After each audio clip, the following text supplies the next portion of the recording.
Covadú les ofrece Campo y Provincia. Covadú, haciendo nuestro entorno sostenible.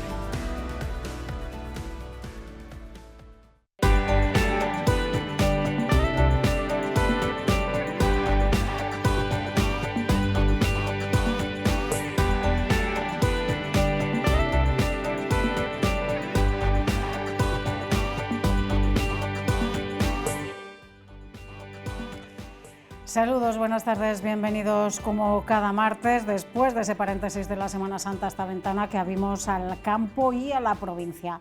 Hoy queremos hablar de esa llamada ley del medicamento que afecta y mucho a los veterinarios, y como han podido ver en esta televisión, en la 8 Zamora, las diferentes manifestaciones que han realizado los profesionales veterinarios en el último mes. Para ello, vamos a ver en qué punto está, y está con nosotros la presidenta del Colegio de Veterinarios de Zamora, Elena Laguno. Bienvenida, gracias por estar con nosotros. Muchísimas gracias a vosotros por permitirme estar aquí. No sé si está bien o mal llamada ley del medicamento, pero al final es la etiqueta que le ponemos desde los medios de comunicación principalmente, pero se ha armado muchísimo revuelo.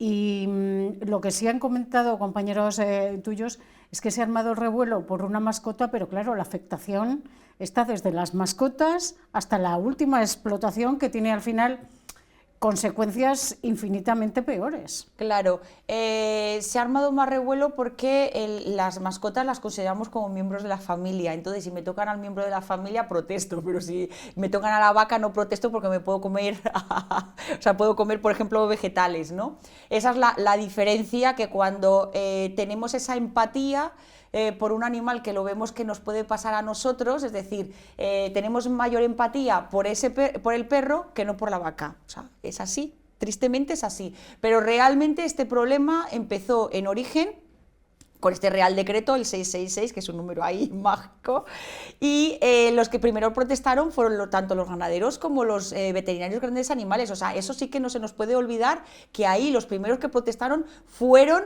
los de los grandes animales.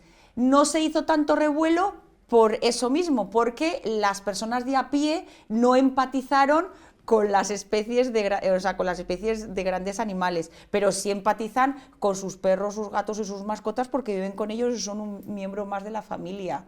Vamos a empezar desde el principio, porque esto al final proviene de la normativa de Europa, y el problema que hay es que en cada país lo han adaptado de una forma, y básicamente donde hay protestas es aquí en España y en Italia por cómo se ha adecuado esa normativa europea, que a fin de cuentas, entiéndase, a grandes rasgos, lo que quieren es que esa sobreexposición a los antibióticos no puedan pasar, entre comillas, a la cadena alimentaria y acabe afectando a los humanos. Que si ves ese planteamiento de base te parece bien, pero luego tiene muchísimas más cosas. ¿Qué es lo que no os gusta de esa adecuación de la normativa europea que ha hecho el Estado español, en definitiva? Vale, vamos a empezar por el principio, el origen, para que lo sepan los que nos están escuchando, ¿no? Que es...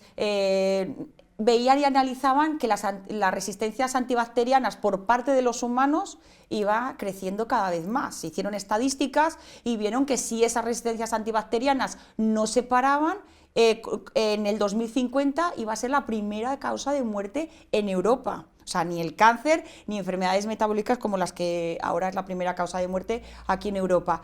Con lo cual, había que poner freno. ¿Por qué? Porque se analizaron el número de gastos, de lo que se había gastado de antibióticos, tanto en personas como en animales, y España, no sé si, ya no me acuerdo, pero yo creo que estábamos en el 8º lugar. O sea, era un país que se había excedido muchísimo, porque no sé si tú recuerdas de ir a la farmacia, me duele la garganta, dame amoxicilina, y te la vendían sin ningún tipo de receta. Y lo mismo, es decir, se iban, el ganadero iba a la comercial, tengo malos los tal, dame cualquier cosa. O sea, es que se han producido una serie de hechos que eso llegó a unas consecuencias que por eso se puso un reglamento. Y ese reglamento era para toda Europa. De ahí España sacó un Real Decreto que lo ha querido sacar y ha querido ser más estricto que otros, o sea, que la propia reglamentación. Ahí es donde se ha chocado. ¿Por qué? Porque ellos se han sacado, es decir, el propio gobierno han hecho una plataforma que se llama Pressvet y es una plataforma estatal del Ministerio de Agricultura y Ganadería donde nosotros tenemos que volcar los datos de los antimicrobianos que nosotros utilizamos cuando prescribimos un medicamento para el animal. Primero se hizo obligatorio para los grandes animales y era de la manera que el veterinario, si yo tengo que declararlo, pues aquí yo tengo que ser más consciente, es decir, tengo que primero ir poco a poco. Ahí es donde también chocamos, ¿vale? Es decir, entendemos que efectivamente hay que tener un control, pero el descontrol fue porque no se seguía la cadena de decir yo voy al veterinario, el veterinario me diagnostica el problema y me prescribe tal receta, tal medicamento, tal antibiótico y se administra. No, era yo voy y como no hay nadie que me los prohíba, pues compro y me dedico a los animales. Entonces, eso era un problema muy grave, como tú bien has dicho, porque esos animales van a cadena alimentaria y luego nos los comemos. Entonces, por supuesto que tiene que haber un control, que si el animal está enfermo hay que llevar al veterinario y nosotros supervisamos, es decir, vemos qué es lo que le pasa, hay un diagnóstico y a través del diagnóstico prescribimos. Y ahí chocamos con este Real Decreto, porque nos obliga a seguir una cascada de prescripción. Es decir, ellos han dividido los antimicrobianos por A, B, C y D. Y primero tenemos que ir al D. Pero no solo es eso, sino que tenemos que seguir lo que dicen las fichas clínicas. Las fichas clínicas, entiéndase como prospecto. Nosotros cogemos el medicamento, abrimos el prospecto y pone indicaciones. Entonces, por un lado, indicado para la especie, por ejemplo, ovino. ¿Y para qué patología? Pues, por ejemplo, a patología respiratoria. Bien, si nosotros utilizamos ese medicamento que nosotros sabemos porque hemos ido a congresos veterinarios y sabemos que ese medicamento del ovino nos sirve para el porcino, que bueno, que normalmente es al revés porque el ovino desgraciadamente tiene muy pocos medicamentos, ¿vale? Específicos que ponga ovino. Vamos a suponer que al revés, es del porcino, sabemos que ese nos va para el ovino. Para la infección respiratoria, ya tiene que ser prescripción excepcional, porque no hemos seguido las pautas que nos han indicado.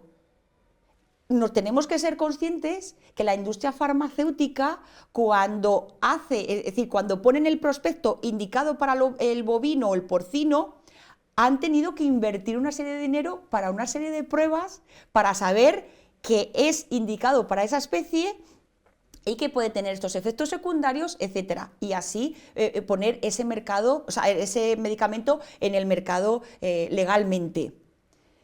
Pero no es viable que todos los medicamentos pasen por esas pruebas para todas las especies. Porque claro, si vamos a las especies de producción, vale, el ovino, el porcino, el bovino, y en los animales de compañía, ¿cuántas especies diferentes son?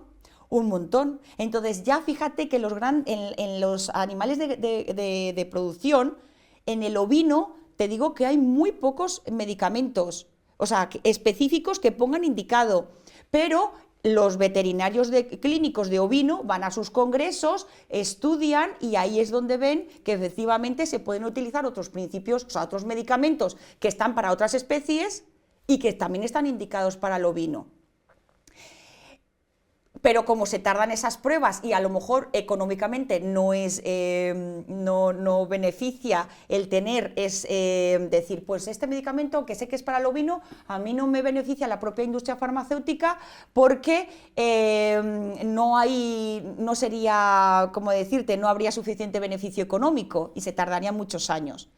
Entonces ahí nos sentimos atados de pies y manos, porque entonces ¿de qué nos sirve estudiar? ¿De qué nos sirve el criterio clínico? Si nosotros vamos a lo que es nuestro código deontológico, nos obliga a estar constantemente en reciclaje para poder adecuar nuestros conocimientos a esas patologías y poder tratar al animal adecuadamente, porque si no estaríamos en contra de nuestro código deontológico.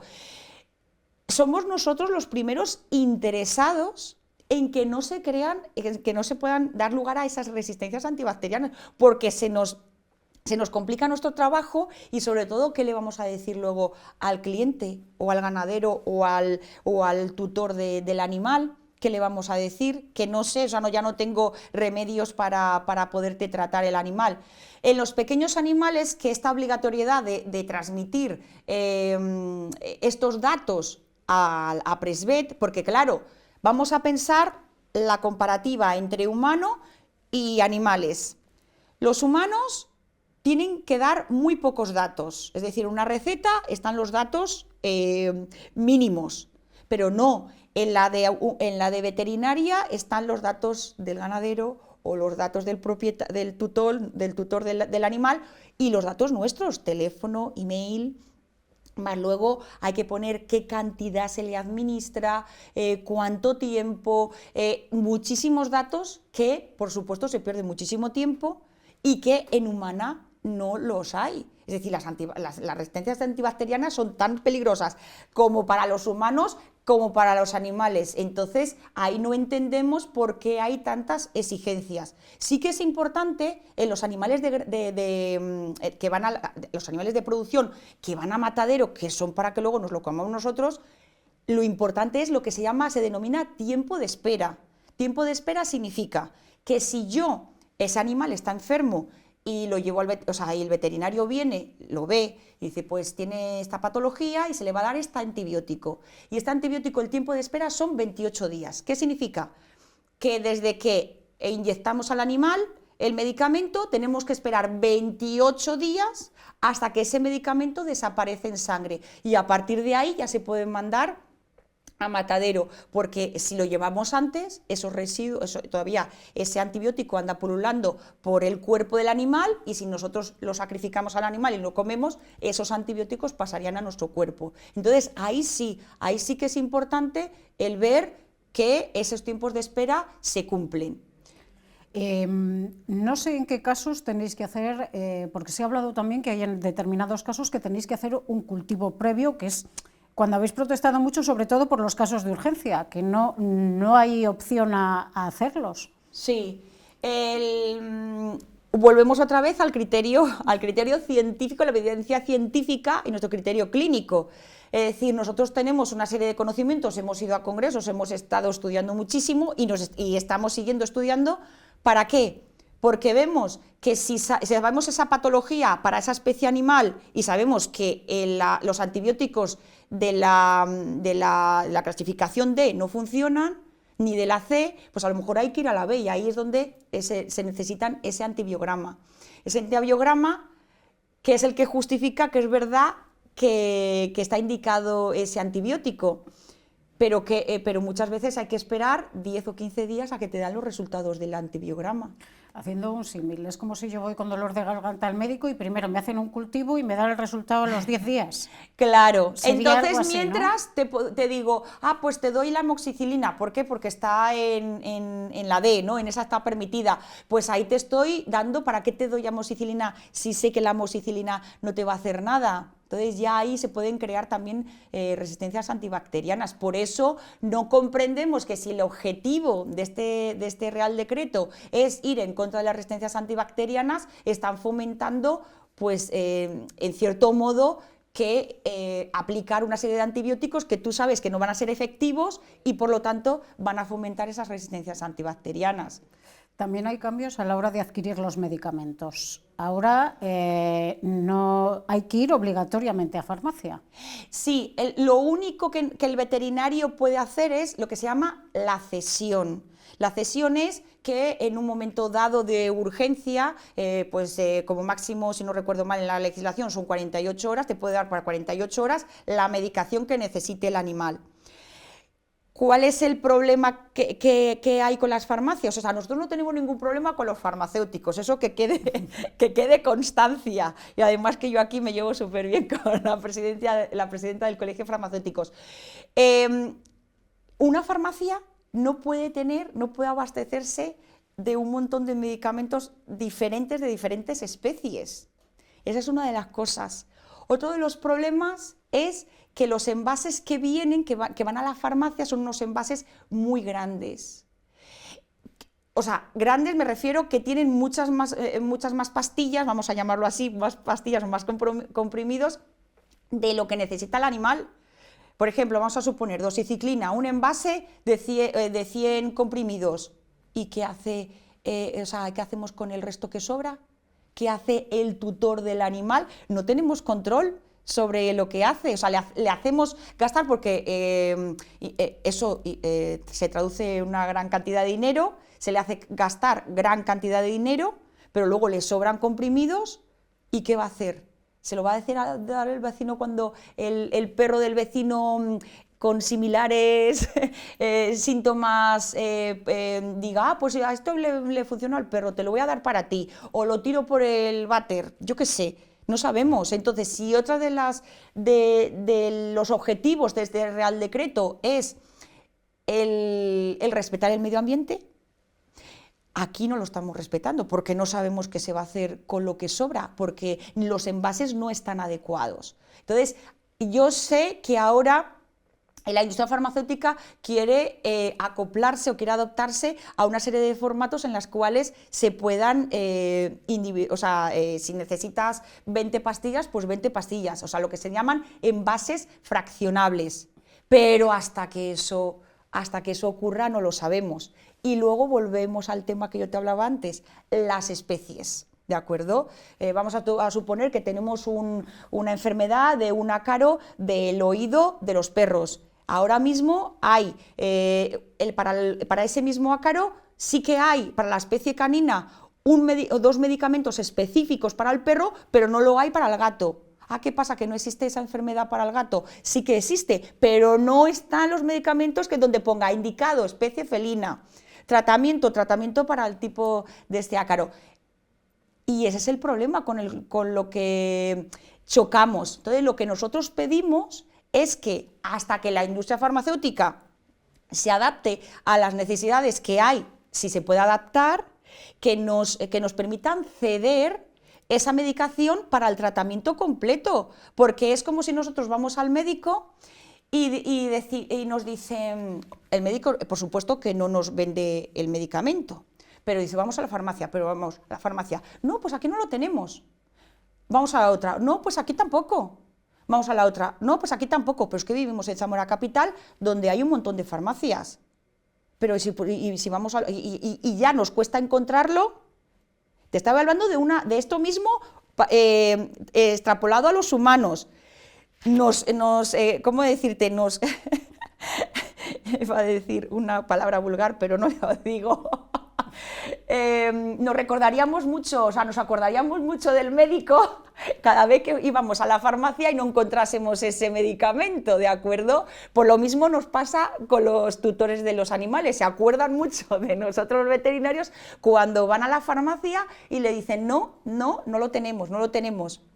O te lo tenemos dentro de 5 días, y que para dentro de 5 días, y entonces van a la consulta del veterinario y ahí pues se descargan toda su furia porque es normal. Y estamos hablando de Zamora, que tiene varias farmacias, y en los lugares donde a lo mejor hay una farmacia de no sé cuántos kilómetros, entonces es ahí donde es lo que la organización colegial veterinaria ha querido hablar, que no se nos ha escuchado, de decir, por favor, que se nos permita ceder el tratamiento durante, o sea, si son 7 días, 7 días, 5 días, 5 días.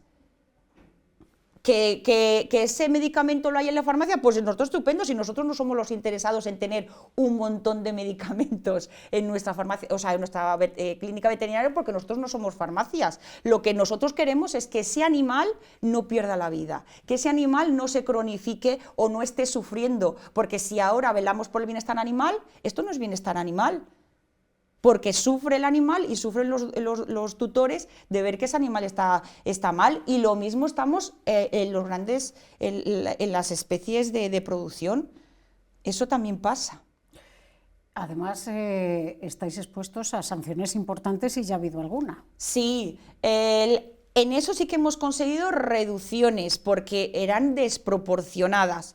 Nosotros, al meter esos datos en Presvet, que en pequeños animales ha sido obligatorio desde el 2 de enero de este año, al meter los datos, si tenías más de 2 fallos en un mismo año, podían alcanzar 1.200.000 euros de sanción. Eso era desproporcionado. Entonces, hay que pensar que el veterinario, cuando viene el animal, realizamos la anamnesis, qué le pasa tal, y nosotros pues apuntamos en la ficha clínica, tal. O sea, ya estamos introduciendo datos. En lo que tú haces la exploración del animal, pero si luego hay que pasar todas las recetas de todos los días, que has hecho todas las prescripciones, todos los datos, todos esos datos, que no es que estamos diciendo, no, he quedado, 3 datos, no, muchísimos datos, es muy fácil que uno se pueda confundir. ¿En qué punto están ahora las negociaciones? Si es que han avanzado o están en punto muerto. No, yo creo que estamos, afortunadamente, por todas las manifestaciones que ha habido, por todo lo que ha trabajado y está trabajando el Comité de Crisis, la Organización Colegial Veterinaria, todos los colegios, todas las empresas, los sindicatos, es decir, ahí todos los que hemos estado implicados, todos los sectores, ahí sí que estamos viendo, es decir, primero se han reducido las sanciones, eso sí. Todavía seguimos luchando porque el 7 de mayo hay otra manifestación en frente del Congreso de los Diputados. Pero ahí lo que queremos es eso, que se nos permita la cesión para que no haya esos problemas de encontrar esos tratamientos, o sobre todo en puntos donde ya estamos hablando de zonas rurales y no de capitales. Pero sí, hemos conseguido algunas cosillas pequeñas, pero las estamos consiguiendo. Te iba a preguntar por próximas manifestaciones, pero ya nos has dicho que tenéis esa el 7 de mayo. Luego entiendo que haréis de arriba abajo, porque también tuvisteis otra en Madrid y luego siguieron en todas las subdelegaciones y al final estabais manifestando en toda España. El 7 de mayo en Madrid, enfrente del Congreso de los Diputados, y ya no me acuerdo, o sea, sé que hay algo en Barcelona, pero no me acuerdo en este momento, o sea, que en Barcelona va a seguir también. Porque claro, nos tenemos que dar cuenta que hay hay ciudades en las cuales albergan estamos hablando de muchas mascotas. Entonces ahí los tutores están muy enfadados porque les está afectando. Pero bueno, hemos conseguido cosas, la verdad que sí, hemos conseguido, pero después de insistir, esto es duro, es duro, pero que sepa el gobierno que nosotros tenemos resistencia. Pues muchas gracias, Elena, por estar con nosotros y por clarificarnos un poco qué significa y qué tiene de implicaciones para el día a día de las personas que tienen animales, tanto sean mascotas como en sus explotaciones, esta nueva ley del medicamento, y sobre todo para vosotros, que sois lo que lo sufrís, entre comillas. Muchas gracias. A vosotros. Y a todos ustedes, vamos a seguir aquí con esta ventana abierta al campo y a la provincia. Seguimos con más contenido. Ahora vamos a hablar de las exportaciones, porque en los últimos meses hemos hablado mucho de las negociaciones con Estados Unidos y de los aranceles, pero eso ha implicado nuevas aperturas de mercados. Uno de ellos el asiático. Hay uno de los productos que ven más atractivos es el porcino, y Castilla y León, por ejemplo, exportó el año pasado 26.000 toneladas de esta carne a China. En España el porcino supone 1/3 de todo lo que se exporta a ese país, aunque cada vez se amplía más el abanico de productos que pueden llegar al gigante asiático.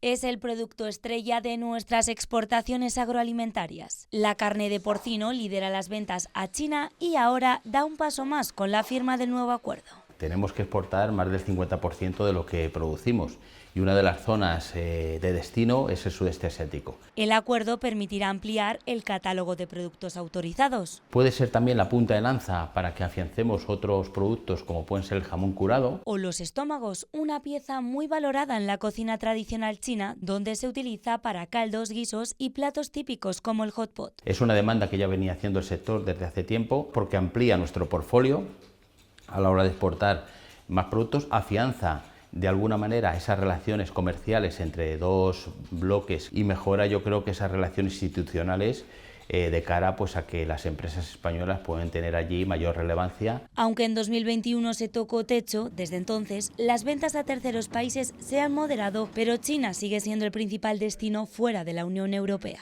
Somos el primer proveedor abastecedor de carne de porcino. Con 5 años de validez y renovación automática, el protocolo reforzará la posición de España en el mercado asiático.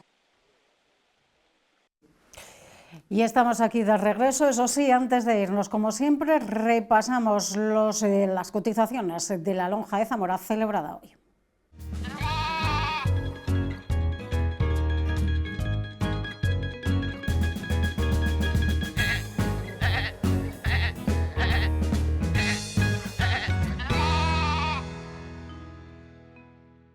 La lonja celebrada hoy en Zamora, tras el parón de Semana Santa, nos deja muy pocas variaciones en las cotizaciones y todas ellas en la mesa del porcino de cebo. Aquí se producen incrementos generalizados entre 2 y 3 céntimos, salvo el cerdo de desvieje, que se sigue pagando el kilo a 71 céntimos. Así, tras las subidas, el selecto y el graso pasan a cotizar a unos 786 euros el kilo. El normal se paga a unos 774. La subida más importante aquí la registra el ibérico pienso hasta 150 kilos, que sube 3 céntimos el kilo para cotizar ya esta semana a 2,73.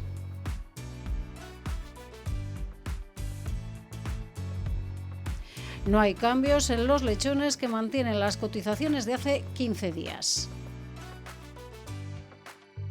Además, siguen sin cotizar en la lonja zamorana tanto el ovino como los cereales.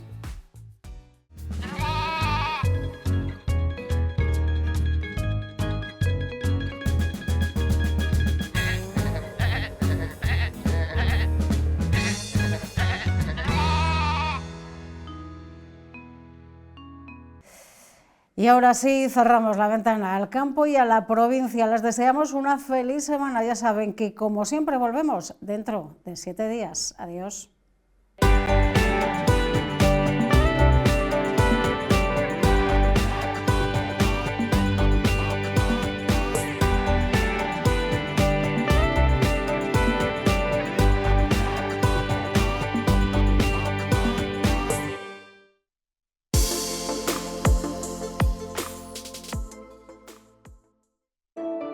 Covadú les ha ofrecido Campo y Provincia. Covadú, haciendo nuestro entorno sostenible.